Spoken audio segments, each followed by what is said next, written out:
Puji Tuhan.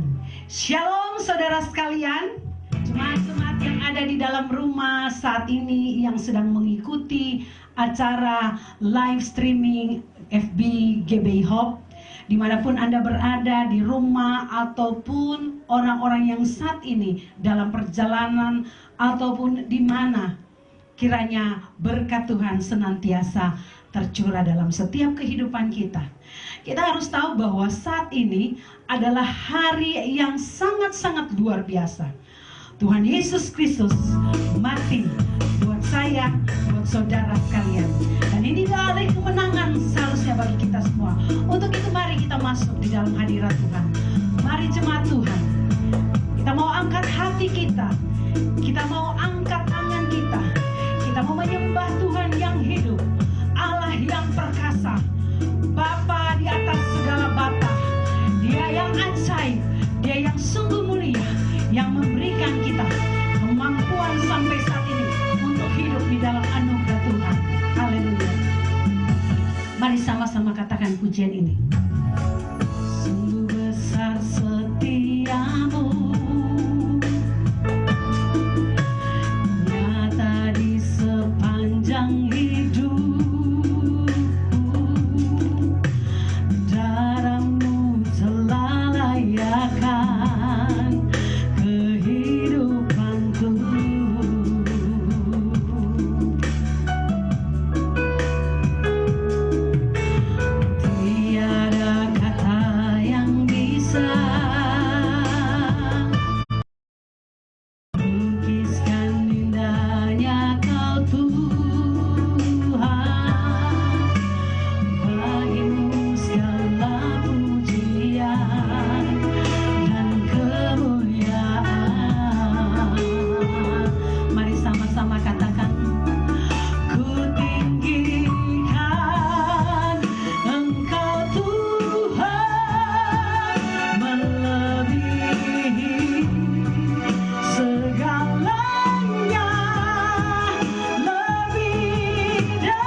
Kita angkat pujian ini dari awal dengan percaya. Sungguh besar setiamu, amin Tuhan, nyata di sepanjang hidupku. Darahmu telah layakkan kehidupanku. Tiada kata yang bisa, tiada kata yang bisa melukiskan indahnya kau Tuhan.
pujian kami naik di hadapan-Mu Tuhan.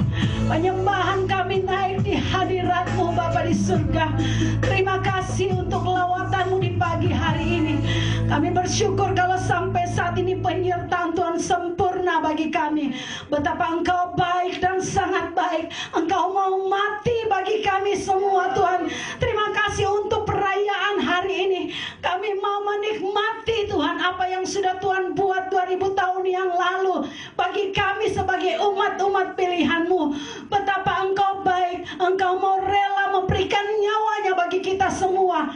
Dan saat ini Tuhan, kami bangga. Kami berkata kami bangga memiliki Allah seperti Engkau.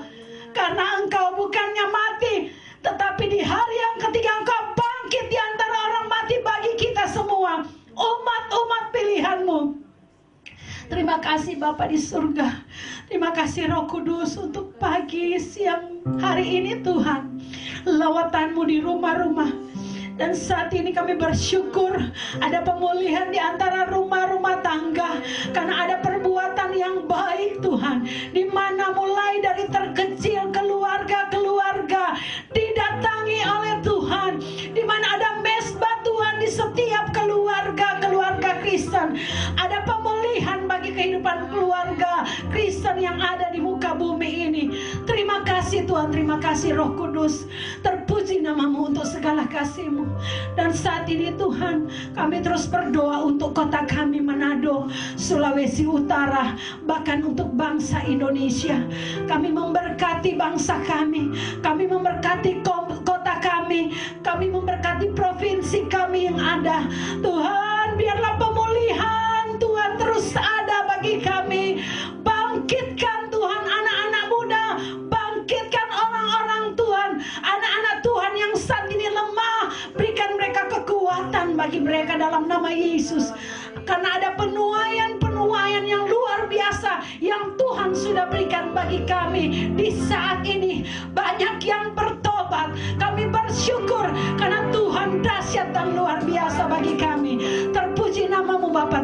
Biarlah kiranya Tuhan saat ini Engkau juga yang akan memimpin ibadah pengurapan Tuhan bagi hamba-Mu sebagai worship leader, bagi pemain musik, bahkan gembala kami bahkan sebentar akan membentangkan firman-Mu Tuhan. Engkau berkati kami. Berkati saat ini ibadah-ibadah yang ada Tuhan lewat gereja-gereja maupun pastori, bahkan rumah-rumah daripada keluarga Kristen yang ada. Bukan cuma di Manado atau di Sulut, bahkan bangsa Indonesia, bahkan di bangsa-bangsa yang saat ini merayakan Tuhan, menikmati akan Jumat Agung. Biarlah penyertaan dan kasih Tuhan terus ada bagi mereka. Berkati kami semua Tuhan. Berkati hamba-Mu Tuhan. Berkati gembala Tuhan GBHOB. Berkati jemaat-jemaat-Mu yang saat ini mengikuti ibadah pada pagi hari ini. Bahkan para pemirsa yang melihat menonton. Biar semua mereka dilawat oleh Tuhan. Mereka diberkati oleh Tuhan. Di dalam nama Tuhan Yesus. Terpuji-puji nama-Mu Bapa di surga. Terpuji nama-Mu Yesus. Saat ini kami mau membuka ibadah Tuhan. Kami pada siang hari ini hanya di dalam satu nama, yaitu nama Tuhan Yesus Kristus. Dan saat ini kami mau melompat, kami mau menari bagi Tuhan, karena Tuhan adalah kemenangan kami. Di dalam nama Yesus yang melompat memuji Tuhan, bersama-sama katakan amin. Haleluya. Saudara bersuka cita saat ini, amin. Karena kita sudah ditebus oleh Yesus. Itu sebabnya mari bangkitkan iman kita. Sama-sama kita naikkan pujian.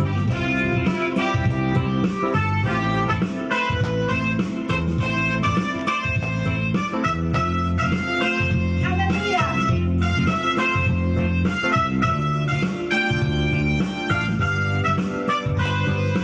Kami yang telah ditebus dengan darah yang kudus.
Yesus yang sudah mati bagi kita semua.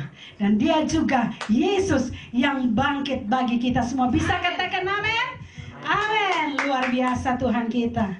Dia adalah Allah yang dahsyat. Dia adalah Allah yang luar biasa. Sebagaimana saat ini dia memberikan kita kemampuan kesehatan.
dahsyat dan luar biasa. Glory, haleluya. Puji Tuhan. Baik, kita akan memberikan persembahan yang pertama. Kita akan angkat pujian bagi Tuhan.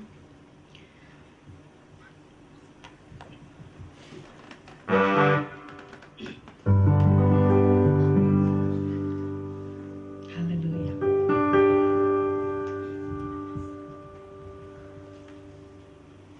Terima kasih untuk persembahannya. Kita akan siapkan hati kita. Mari jemaat Tuhan, silakan dulu kita siapkan hati kita untuk ditaburi oleh firman Tuhan di pagi menjelang siang hari ini. Kita akan pujian bersama-sama.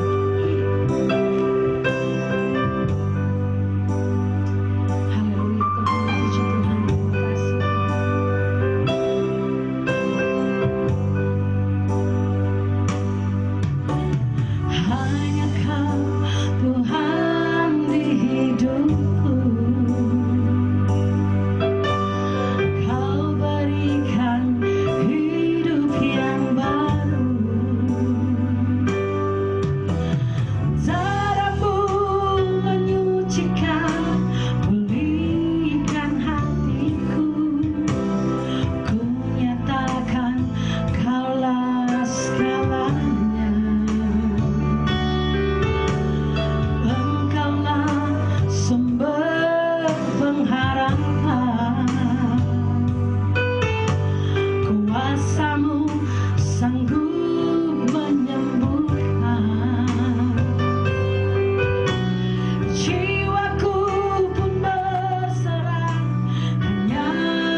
Kau dahsyat dan luar biasa Tuhan. Haleluya. Kami terus ada di dalam hadirat. Mari jemaat Tuhan silahkan duduk. Kita akan mendengarkan firman Tuhan di pagi menjelang siang ini. Gloria la basiki dedisha. Mari kita satu dalam doa. Syukur dan pujian kami kepadamu Bapa Surgawi, untuk kesempatan yang indah di hari ini kami boleh merayakan satu perayaan yang besar, sebuah peristiwa yang menyangkut hidup dan mati kami. Tapi bukan hanya hidup dan mati di atas dunia ini, tapi kehidupan dan kematian yang kekal. Dan itu sebabnya kami bersyukur Tuhan, buat hari ini kalau kami boleh kembali memperingati perayaan Jumat Agung, hari kematian Tuhan. Kami percaya bahwa kami sedang memberitakan kabar keselamatan kepada seluruh muka bumi ini. Agar biarlah berita keselamatan ini boleh sampai kepada setiap orang, supaya mereka boleh mengerti dan membuka hati mereka, dijamah oleh Roh Tuhan, dan memberi diri mereka dalam pertobatan. Terima kasih Tuhan Yesus. Kami sudah memuji menyembah-Mu. Kami sudah memuliakan Engkau Tuhan. Dan saatnya untuk kami mendengarkan sabda firman-Mu Tuhan. Engkaulah yang berbicara bagi kami Tuhan. Pakai hamba-Mu untuk menyatakan isi hati-Mu. Roh Kudus berbicara kepada hamba-Mu bagi jemaat-jemaat Tuhan. Kuasai kami di tempat ini. Bahkan kuasai setiap jemaat dimanapun mereka berada, di rumah-rumah mereka Tuhan saat ini.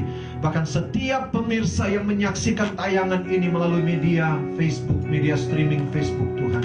Kami percaya ada lawatan Tuhan, ada jamahan Tuhan yang bekerja dalam kehidupan setiap pribadi lepas pribadi. Dalam nama Yesus Tuhan, firman yang hidup, kami sudah berdoa dan siap dengar firman-Mu. Haleluya. Bersama-sama katakan amin. Haleluya. Puji nama Tuhan.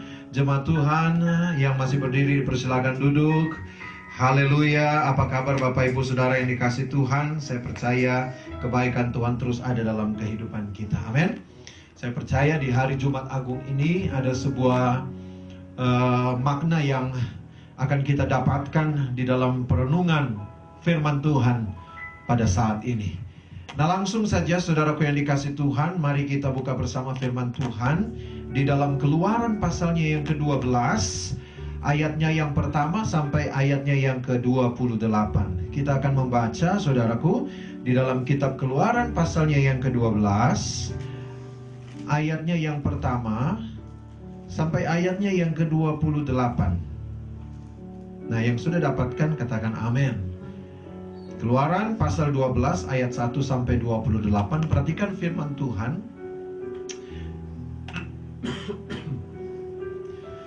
Berfirmanlah Tuhan kepada Musa dan Harun di tanah Mesir. Bulan inilah akan menjadi permulaan segala bulan bagimu. Itu akan menjadi bulan pertama bagimu tiap-tiap tahun. Katakanlah kepada segenap jemaah Israel pada tanggal 10 bulan ini, diambillah oleh masing-masing seekor anak domba menurut kaum keluarga. Seekor anak domba untuk tiap-tiap rumah tangga. Tetapi jika rumah tangga itu terlalu kecil jumlahnya untuk mengambil seekor anak domba, maka ia bersama-sama dengan tetangganya yang terdekat ke rumahnya haruslah mengambil seekor menurut jumlah jiwa. Tentang anak domba itu kamu buatlah perkiraan menurut keperluan tiap-tiap orang. Anak dombamu itu harus jantan, tidak bercela, berumur setahun. Kamu boleh ambil domba atau kambing. Kamu harus mengurungnya sampai hari yang ke-14 bulan ini. Lalu seluruh jemaah Israel yang berkumpul harus menyembelihnya pada waktu senja. Kemudian dari darahnya haruslah diambil sedikit dan dibubuhkan pada kedua tiang pintu dan pada ambang atas, pada rumah-rumah di mana orang memakannya. Dagingnya harus dimakan mereka pada malam itu juga. Yang dipanggang mereka harus dimakan dengan roti yang tidak beragi berserta sayur pahit. Janganlah kamu memakannya mentah atau direbus dalam air. Hanya dipanggang di api, lengkap dengan kepalanya dan betisnya dan isi perutnya. Janganlah kamu tinggalkan apa-apa dari daging itu sampai pagi. Apa yang tinggal sampai pagi kamu bakarlah habis dengan api. Dan beginilah kamu memakannya. Pinggangmu berikat kasut. Ulangi, pinggangmu berikat kasut pada kakimu dan tongkat di tanganmu. Buru-burulah kamu memakannya. Itulah Paskah bagi Tuhan. Sebab pada malam ini aku akan menjalani Mesir, dan semua anak sulung dari anak manusia sampai anak binatang akan kubunuh. Dan kepada semua Allah di Mesir akan kujatuhkan hukuman. Akulah Tuhan. Dan darah itu menjadi tanda bagimu pada rumah-rumah di mana kamu tinggal. Apabila aku melihat darah itu, maka aku akan lewat daripada kamu. Jadi tidak akan ada tulah kemusnahan di tengah-tengah kamu. Apabila aku menghukum tanah Mesir, hari ini akan menjadi hari peringatan bagimu. Kamu harus merayakannya sebagai hari raya bagi Tuhan turun-temurun. Kamu harus merayakannya sebagai ketetapan untuk selamanya. Kamu makanlah roti yang tidak beragi 7 hari lamanya. Pada hari pertama pun kamu buanglah segala ragi dari rumahmu. Sebab setiap orang yang makan sesuatu yang beragi, dari hari pertama sampai hari ke-7, orang itu harus dilenyapkan dari antara orang Israel. Kamu adakanlah pertemuan yang kudus, baik pada hari yang pertama maupun pada hari yang ke-7. Pada hari-hari itu tidak boleh dilakukan pekerjaan apapun. Hanya apa yang perlu dimakan setiap orang itu sajalah yang boleh kamu sediakan. Jadi kamu harus tetap merayakan hari raya makan roti yang tidak beragi. Sebab tepat pada hari ini juga aku membawa pasukan-pasukanmu keluar dari tanah Mesir. Maka haruslah kamu rayakan hari ini turun-temurun. Itulah suatu ketetapan untuk selamanya. Dalam bulan pertama, pada hari yang ke-14 bulan itu, pada waktu petang, kamu makanlah roti yang tidak beragi sampai kepada hari yang ke-21 bulan itu. Pada waktu petang, 7 hari lamanya tidak boleh ada ragi dalam rumahmu. Sebab setiap orang yang memakan sesuatu yang beragi, orang itu harus dilenyapkan dari antara jemaah Israel, baik ia orang asing, baik ia orang asli. Sesuatu apapun yang beragi tidak boleh kamu makan. Kamu makanlah roti yang tidak beragi di segala tempat kediamanmu. Lalu Musa memanggil semua tua-tua Israel serta berkata kepada mereka, pergilah ambillah kambing domba untuk kaummu dan sembelilah anak domba Paskah. Kemudian kamu harus mengambil seikat hisop dan mencelupkannya dalam darah yang ada dalam pasu. Dan darah itu kamu harus sapukan pada ambang atas dan pada kedua tiang pintu. Seorang pun dari kamu tidak boleh keluar pintu rumahnya sampai pagi. Dan Tuhan akan menjalani Mesir untuk menulahinya. Apabila ia melihat darah pada ambang atas dan pada kedua pintu itu, maka Tuhan akan melewati pintu itu dan tidak membiarkan pemusnah masuk ke dalam rumahmu untuk menulahi. Kamu harus memegang ini sebagai ketetapan sampai selama-lamanya bagimu dan bagi anak-anakmu. Dan apabila kamu tiba di negeri yang akan diberikan Tuhan kepadamu seperti yang difirmankannya, maka kamu harus pelihara ibadah ini. Dan apabila anak-anakmu berkata kepadamu, apakah artinya ibadahmu ini? Maka haruslah kamu berkata, itulah korban Paskah bagi Tuhan yang melewati rumah-rumah orang Israel di Mesir ketika ia menulahi orang Mesir, tetapi menyelamatkan rumah-rumah kita. Lalu berlututlah bangsa itu dan sujud menyembah. Pergilah orang Israel lalu berbuat demikian seperti yang diperintahkan Tuhan kepada Musa dan Harun. Demikianlah diperbuat mereka. Haleluya, haleluya. Nah, Bapak Ibu Saudara yang dikasihi Tuhan, dari kisah yang telah sering kita dengar ini, Saudara, kita mendapati satu situasi dan keadaan yang dialami oleh umat Tuhan pada waktu itu adalah masa yang kita sebut sebagai masa krisis. Tema firman Tuhan pagi hari ini, saudara yang dikasihi Tuhan, saya beri tema tujuan krisis bagi umat Tuhan. Setiap sesuatu yang terjadi memiliki tujuan. Yang percaya katakan amin. Jadi apapun yang terjadi di sekitar kita, apapun yang terjadi dalam hidup kita, itu memiliki tujuan yang Tuhan kerjakan. Nah, saudara yang dikasihi Tuhan, kata krisis selain memiliki arti sebuah waktu dalam kesulitan yang besar, atau satu waktu dalam sebuah masalah, satu waktu dalam sebuah bahaya, krisis juga memiliki sebuah arti, sebuah waktu untuk menetapkan suatu keputusan yang sulit atau satu keputusan yang penting yang harus diambil. Jadi masa krisis adalah masa di mana orang harus menentukan sebuah keputusan yang sulit. Maka disebut masa itu adalah masa krisis. Nah, saya menerjemahkan, saudara yang dikasihi Tuhan, masa krisis adalah sebuah caranya Tuhan untuk memaksa umatnya menetapkan sebuah keputusan untuk mengikut Tuhan atau tidak mengikut Tuhan. Dalam pengertian yang lain, mati. Orang yang tidak mau mengikut Tuhan sudah pasti dia binasa. Nah, dalam situasi krisis, Tuhan sedang memaksa, dalam sebuah tanda kutip, untuk umatnya mengambil sebuah keputusan yang tepat, bahwa kamu mau ikut Tuhan atau tidak mau ikut Tuhan. Saudara ingat ketika Yosua diperhadapkan dengan sebuah masa krisis, seluruh bangsa itu datang kepadanya dan menuntut dia.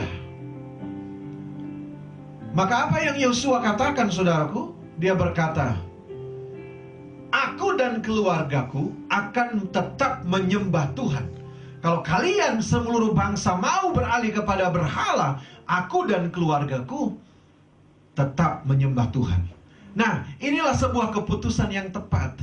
Nah, masa krisis dipakai oleh Tuhan untuk memaksa Anda, memaksa kita, saudara, untuk mengambil sebuah keputusan. Saya mau ikut Tuhan. Nah, pertanyaannya bagi saudara, apakah saudara mau menetapkan sebuah keputusan? Ya Tuhan, saya mau ikut Tuhan. Saya mau ikut Tuhan, saya mau iring Tuhan. Ambil keputusan saudara sekarang ketika kita sedang menghadapi situasi krisis seperti saat ini. Nah, Bapak Ibu Saudara yang dikasihi Tuhan, ada beberapa hal yang menjadi tujuan di mana Tuhan meluaskan masa krisis terjadi. Dan apa dampaknya bagi umat Tuhan? Kita tahu sekarang seluruh dunia sedang mengalami masa krisis, yang dimana saudaraku yang dikasihi Tuhan, virus yang sedang mewabah ini, yang sangat menular, ini melumpuhkan segala aspek kehidupan manusia. Bahkan aspek yang sangat penting dalam hidup manusia, yaitu sosialisasi. Sebab manusia diciptakan sebagai makhluk sosial.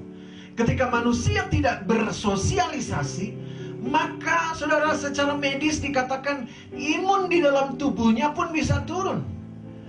Ketika manusia tidak bersosialisasi, maka ada dampak depresi, stres terjadi pada manusia tersebut. Ini yang paling vital, saudara. Belum hal-hal yang lain, dampak kepada ekonomi dan sebagainya, saudara. Bagaimana roda perputaran ekonomi tidak bisa berputar secara baik, sehingga menyebabkan krisis ekonomi di mana-mana, saudara. Dunia sedang mengalami masa krisis. Tapi perhatikan, saudara, secara rohani, secara alkitabiah, masa krisis seperti ini Tuhan izinkan, tapi bertujuan untuk menggenapi apa yang menjadi tujuan Tuhan. Sekali lagi, masa krisis memiliki tujuan khususnya untuk anak-anak Tuhan. Nah, perhatikan apa yang tercatat di dalam firman Tuhan yang kita baca pada pagi hari ini. Yang pertama, saudara yang dikasihi Tuhan, saya mencatat tujuan mulia dari Tuhan dalam masa krisis adalah untuk membebaskan umatnya. Katakan sama-sama saya, untuk membebaskan umatnya. Saudaraku yang dikasihi Tuhan, Tuhan berencana untuk membebaskan umatnya.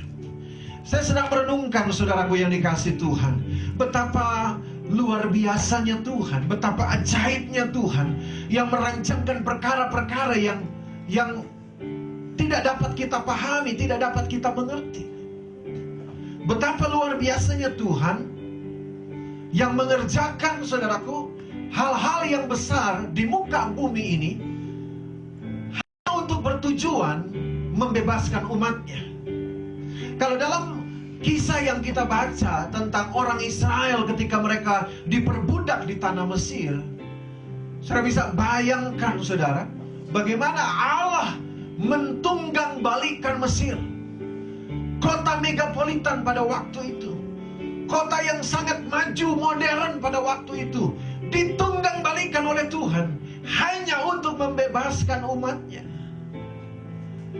Nah, sekarang Mesir adalah sebuah gambaran dunia, bagaimana Tuhan mentunggang balikan dunia. Kesombongan, kepongahan dunia dihancurkan oleh Tuhan dengan tujuan untuk membebaskan umatnya. Haleluya.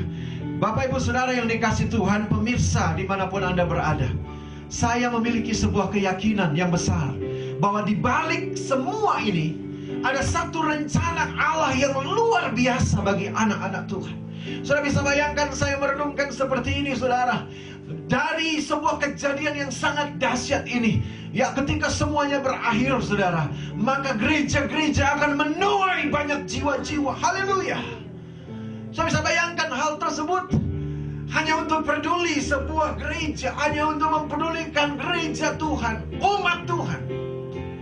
Maka Tuhan mentunggang balikan dunia supaya gereja-gereja boleh menuai jiwa-jiwa. Haleluya, saudara. Aminkan hal tersebut.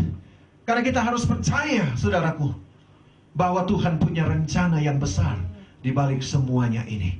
Kalau dalam Keluaran pasal 12 tadi ayatnya yang ke-17 dikatakan, saudara, jadi kamu harus tetap merayakan hari raya makan roti yang tidak beragi, sebab tepat pada hari ini juga aku membawa pasukan-pasukanmu keluar dari tanah Mesir. Maka haruslah kamu rayakan hari ini turun-temurun. Itulah suatu ketetapan untuk selama-lamanya. Haleluya, saudara.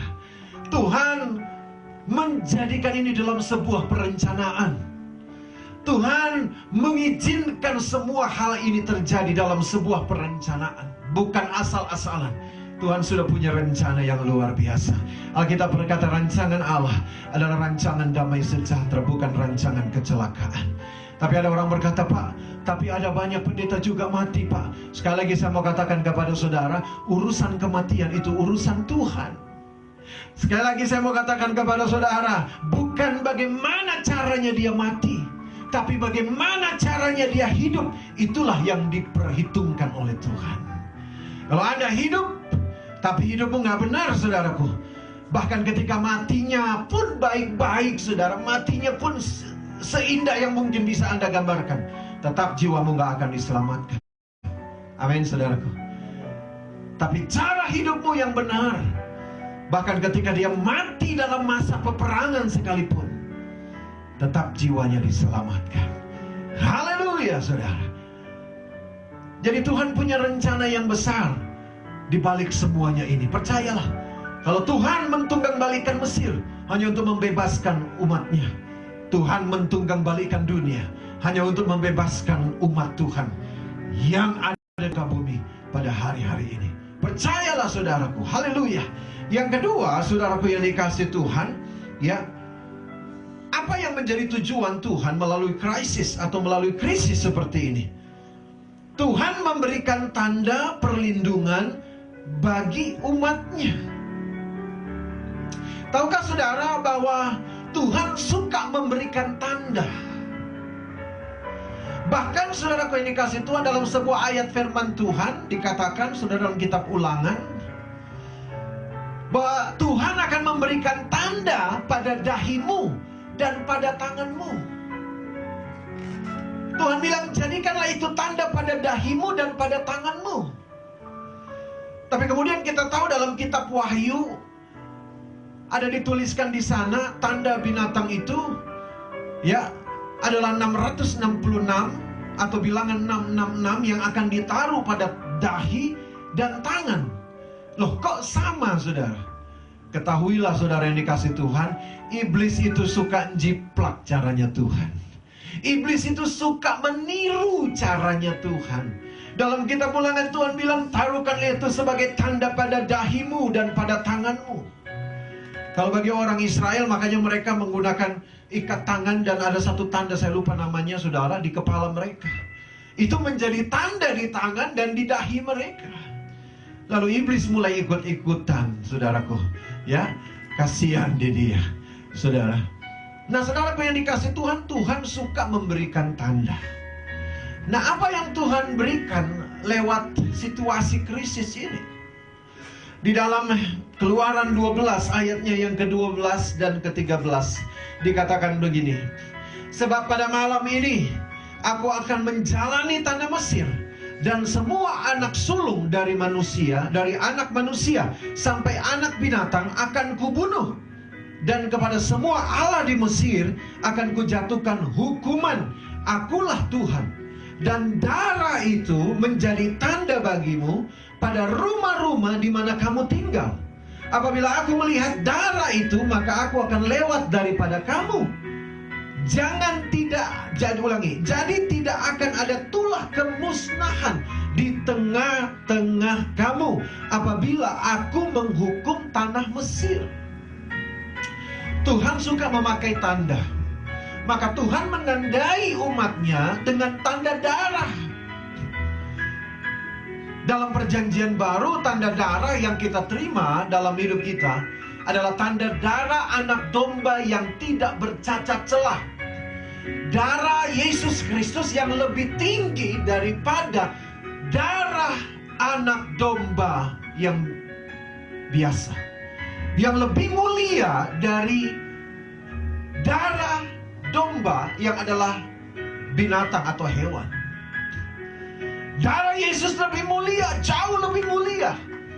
Dan darah itu, saudara, tertera dalam kehidupan kita, menjadi tanda dalam kehidupan kita, untuk Tuhan meluputkan daripada kita dari tulah kemusnahan, yaitu kebinasaan yang kekal.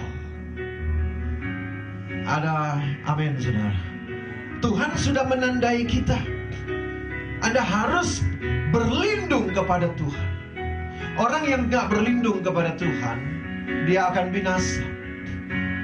Orang yang tidak minta perlindungan kepada Tuhan, dia akan binasa. Karena itu mintalah perlindungan kepada Tuhan. Setiap saat, setiap waktu, saudara. Setiap bulan kita merayakan perjamuan kudus sebagai sebuah perlambangan bahwa darah Yesus yang sudah tercurah di kayu salib termeterai dalam kehidupan kita, menjadi satu tanda keselamatan dalam hidup kita.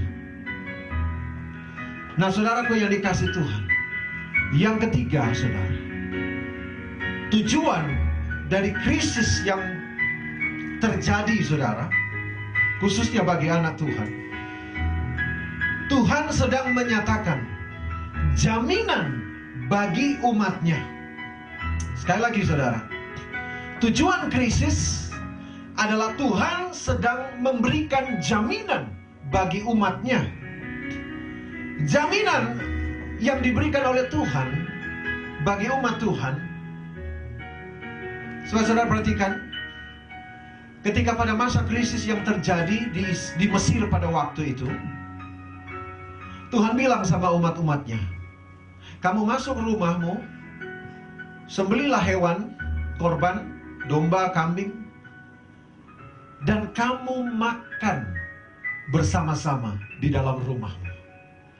Sampai sekarang orang Israel, saudara, merayakan perayaan yang disebut Pesak atau Paskah. Perayaan Pesak, saudara, adalah perayaan makan roti. Perayaan makan roti yang tidak beragi. Perayaan ini disebut seder dengan ibadah-ibadah yang mereka laksanakan. Disebut seder. Perayaan Pesak atau Paskah ini, saudaraku, Tuhan haruskan. Dan saudara tahu apa yang mereka makan di sana? Seperti yang Tuhan suruh, makan roti dalam ayatnya yang ke-8, ya, makan daging, ya, kemudian makan roti, makan sayur pahit. Itu yang mereka lakukan sampai sekarang. Dan minum anggur. Perayaan makan roti. Dan itu selalu dilakukan. Dan apa yang mereka lakukan setelah mereka makan bersama di Israel sana, maka mereka akan menari-nari bersama keluarga mereka. Mereka akan bersuka cita. Karena ini sebuah perintah Tuhan. Nah, apa yang Tuhan maksudkan dengan hal ini? Kenapa dalam situasi krisis Tuhan suruh mereka makan-makan di rumah? Seperti yang sekarang kita lakukan. Kita isolasi diri di rumah, stay at home, saudara. Ya, kita makan tidur, dan kita jadi bengkak, saudara. Haleluya. Ya, kita jadi gemuk, saudara. Haleluya. Nah, saudaraku yang dikasih Tuhan, di dalam Mazmur pasalnya yang ke-23,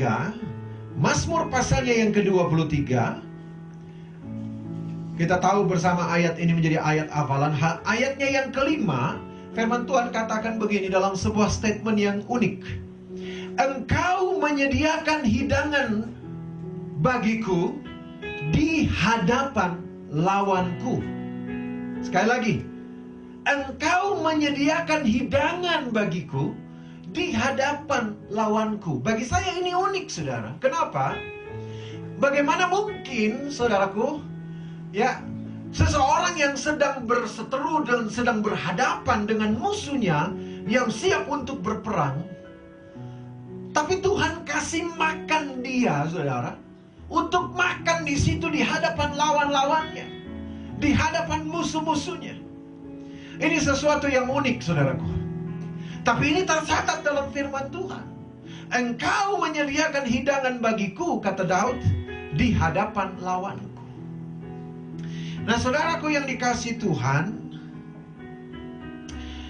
apa yang Tuhan maksudkan melalui peristiwa ini, saudara? Apa yang Tuhan maksudkan melalui perkataan ini, saudaraku? Saudara ingat beberapa minggu lalu saya menyampaikan tentang sebuah kalimat dalam bahasa Ibrani yang berbunyi Yilahim. Yilahim dalam Keluaran pasal 14 ayat 14 berbicara tentang Allah yang berperang ganti kita. Yilahim dalam bahasa Ibrani. Tapi kata Yilahim ini, saudara, memiliki asal kata lehem. Kata lehem memiliki arti roti. Makanya Bethlehem disebut sebagai rumah roti. Ada kata lehem di sana. Nah, kata Yilahim berdasar atau diambil dari kata lehem. Nah, apa yang dimaksud Tuhan dengan hal ini? Ketika Tuhan katakan Yilahim, aku berperang bagi kamu, tapi ada kata roti di sana. Perhatikan baik, saudara yang dikasih Tuhan. Hal yang menarik yang Tuhan kita kerjakan bagi umatnya. Setiap kali Tuhan melakukan sebuah perkara yang ajaib, setiap kali Tuhan menyatakan mujizatnya bagi umatnya. Sekali lagi perhatikan baik-baik ini, saudara. Setiap kali Tuhan melakukan perkara yang ajaib adalah semata-mata untuk memelihara hidup saudara. Adalah untuk semata-mata menyediakan makanan dalam hidup saudara. Adalah untuk semata-mata menjamin hidup saudara. Saudara bisa katakan amin itu. Setiap kali Tuhan berperkara, dalam ayat firman Tuhan dikatakan, aku mengacungkan tangan kananku kepada Mesir dan menunggang balikannya. Untuk apa? Untuk memelihara umat Tuhan. Ini hal yang sangat indah yang perlu saudara tangkap dan masukkan dalam hidup saudara. Bukankah Tuhan baik bagi kita? Setiap kali dia berperkara, setiap kali dia berperang, setiap kali dia melawan musuh-musuh kita, adalah semata-mata untuk memberikan kita makan. Adalah untuk semata-mata menyediakan hidangan bagi kita. Makanya kata Yilahim, aku yang berperang, sama seperti aku kasih makan kamu. Haleluya. Karena itu umat Tuhan, jangan pernah ragu, jangan pernah takut tentang apa yang engkau butuhkan, engkau perlukan. So, dikatakan hidup ini bukan hanya dari roti saja, tapi dari setiap perkataan yang keluar dari mulut Allah. Saudara yang dikasih Tuhan, Ada hal yang menarik lainnya saudara, ketika Tuhan beberapa kali mengingatkan kepada orang Israel tentang makan roti yang tidak beragi. Kamu makanlah roti yang tidak beragi. Kalau kamu makan roti beragi, kamu akan dilenyapkan, kamu akan dibunuh, dilenyapkan dari umat Israel. Kenapa saudara? Ya, kenapa Tuhan menekankan soal ragi ini? Sebentar kita akan masuk perjamuan kudus dan kita makan roti yang tidak beragi, saudara. Apa maksud Tuhan dengan hal ini? Secara filosofis, saudaraku yang dikasih Tuhan, ragi ini berbicara tentang pencemaran. Tercemar. Sebab saudara, kalau dalam perjanjian baru ada kata khamir yang ditulis dalam Alkitab bahasa Indonesia. Kata khamir ini saudara, khamir itu adalah ragi.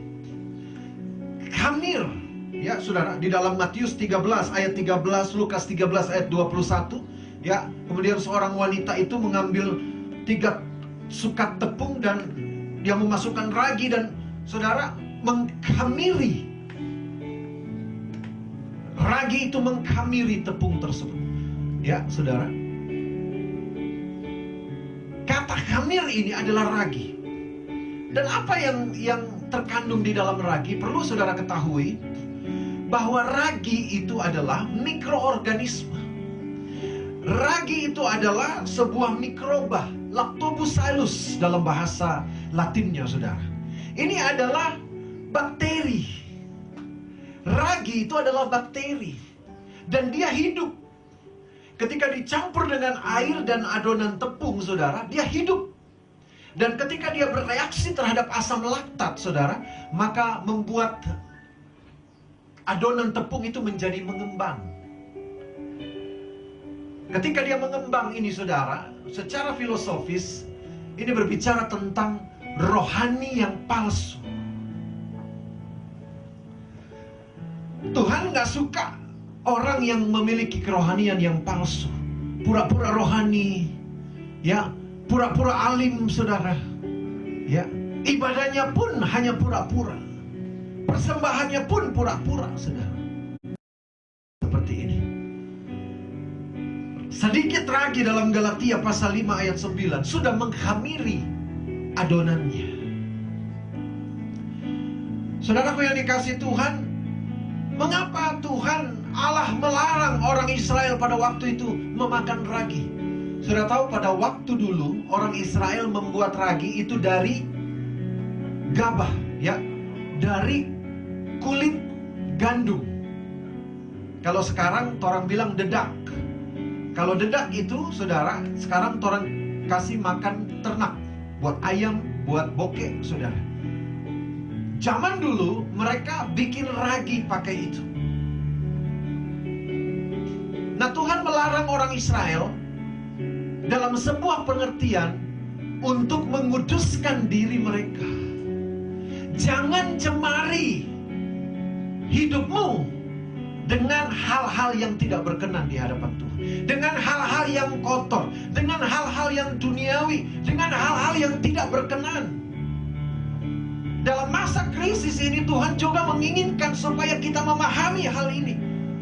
Tuhan seolah-olah berkata, ayo umat Tuhan, jangan cemari lagi hidupmu dengan hal-hal yang kotor, dengan hal-hal yang tidak benar, dengan hal-hal yang tidak baik. Saya mendengar beberapa waktu lalu, saudara, dan cukup heboh sekarang. Ada seorang pendeta yang memaki-maki pendeta lain, yang memfitnah pendeta lain, saudara. Ini sangat disayangkan. Seorang pendeta besar berbicara seperti itu, seolah-olah tidak memiliki etika mimbar, etika agama, tidak memiliki etika berbicara.